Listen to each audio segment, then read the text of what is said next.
Hi, my name is Elna from elnacain.com, and for today's video, I'm going to share with you how to build a ghostwriting portfolio. All right, so let's look at this. Now, what happens if you landed a first gig? You're totally thrilled, but then you realize, oh no, there's no byline for your work. Oh my goodness. When job 2 rolls around, you're back at the beginning of getting your first gig, right? Because you're ghostwriting. And it feels like a catch-22 as a freelancer.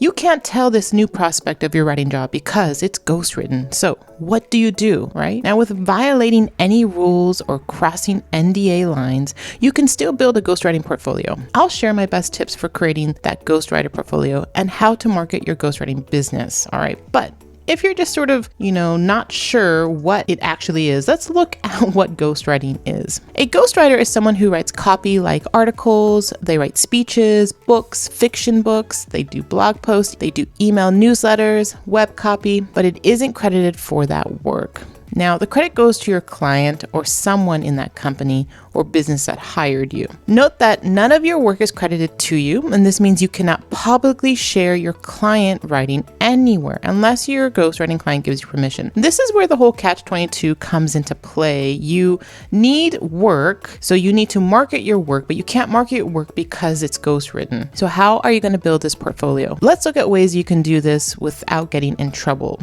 from your clients. So the first is to just share it internally. Now, this might mean you're not going to get a lot of work, or it might mean you need to hustle and cold pitch a lot to get that first hit so people can email you, and then you can share your ghostwriting work internally. So the third party is the prospect that you're negotiating with may have to sign an NDA for this to work. And this means that they will never distribute your material or reveal that it was ghostwritten in other formats and other ways. Now, your ghostwriting client may not care and give you permission regardless to share your ghostwriting work. So in your email to your ghostwriting client, you can just say, hey, just wanted to ask, I'm looking for some more ghostwriting work, but I can't share my ghostwriting work publicly. Is it all right if I share a link of what I wrote to any prospects that ask for it? And then you can see what they say. They can say, well, sure, or they can say they need to sign an NDA. In the years that I've done ghostwriting, I haven't had someone sign an NDA, so it wasn't an issue. The client was more than happy to say, sure, go ahead. You can share it internally, but not online. You can also share it externally, though. That's another option. So I do have ghostwriting clients that are totally okay with me sharing it on LinkedIn in particular, but not share it all over Twitter and Instagram or even on my writer website. So I have at least 2 or 3 in the past that have said it's fine on LinkedIn and only on LinkedIn. So this is an example of my LinkedIn little resume, and one of the most recent ones is for WordPress writing. It's all under the owner of the business, Emily, and so I wrote these under her brand voice. She gave me a style guide so that I can write under her voice. She specifically hired me for copywriting, but it was under ghostwriting. Now, another popular way to build a ghostwriting portfolio is to just describe your projects. So if you aren't allowed to include a link or the business name in your pitches or online, you can talk about the project and describe what you did. So Hannah Sandoval is a fiction ghostwriter, and she often shares descriptions of her work. So let's just take a look what this looks like. So here she is. Here is one project. So she has Healing Fairy Tales collection, and she describes all of this. It is fantasy, fiction, and self-help. The project is a collection of fairy tale short stories designed to help readers deal with trauma. And the stories were the client's therapeutic way of working through her own childhood trauma, and she framed the stories with a guide to help others use this method. So she really talked in depth about this whole project, and she also gives some details here that it's 12 short stories. It's approximately 35,000 words, the genre that she worked from the client outlines, and all of this can help with a prospect who is looking at her portfolio here, clicks on this and says, oh, okay, so she's able to do this semi-big project for this client.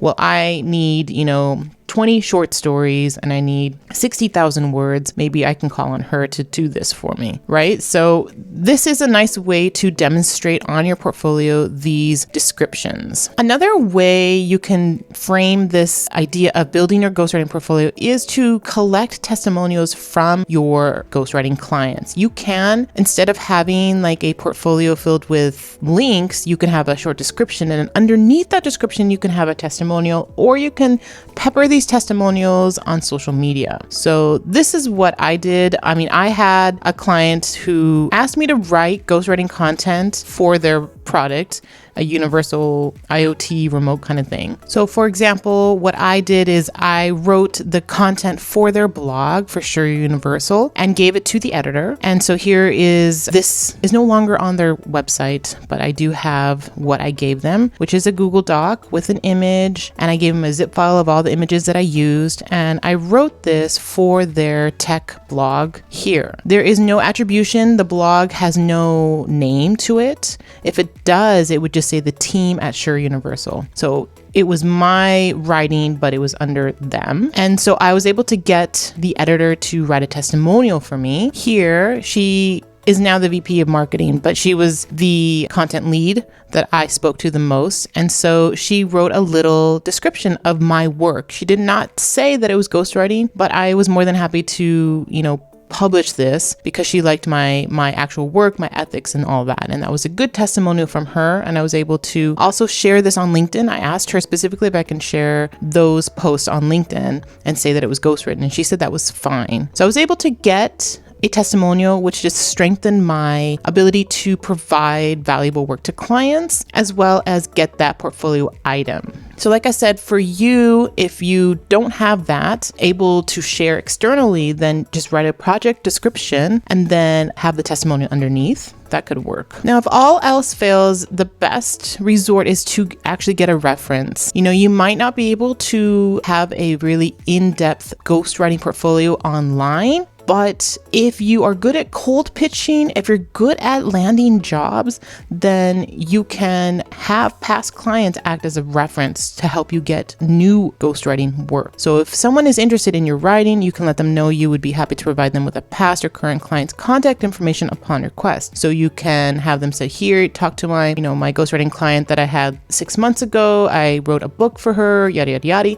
You can talk to her and then let me know if that's something that you want me to do for you, right? You can do something like that as long as your previous or past client is more than happy to act as a reference for you. And this is very similar to, when you need a job working somewhere, right? You have numbers of your references. All right, so how do you market your ghostwriting services? Now, you can do as Hannah has done on her portfolio page by sharing a description of your work. Now, at the bottom or at the top of your portfolio page, you can add a little blurb and mention that you can give them, the prospects that's looking at your portfolio, you can give them more work and information about your ghostwriting upon request. So they look at your portfolio, they see that you do ghostwriting, they see that you're not sharing the links, that you're very ethical and all that. They are interested in your writing because it's in the same genre, the same niche, and then they ask more about your ghostwriting work. That's when you can divulge your clients if they allow you. That's where you can give them links at that time. I would also, on top of doing that, I would also create a title with ghostwriter in it.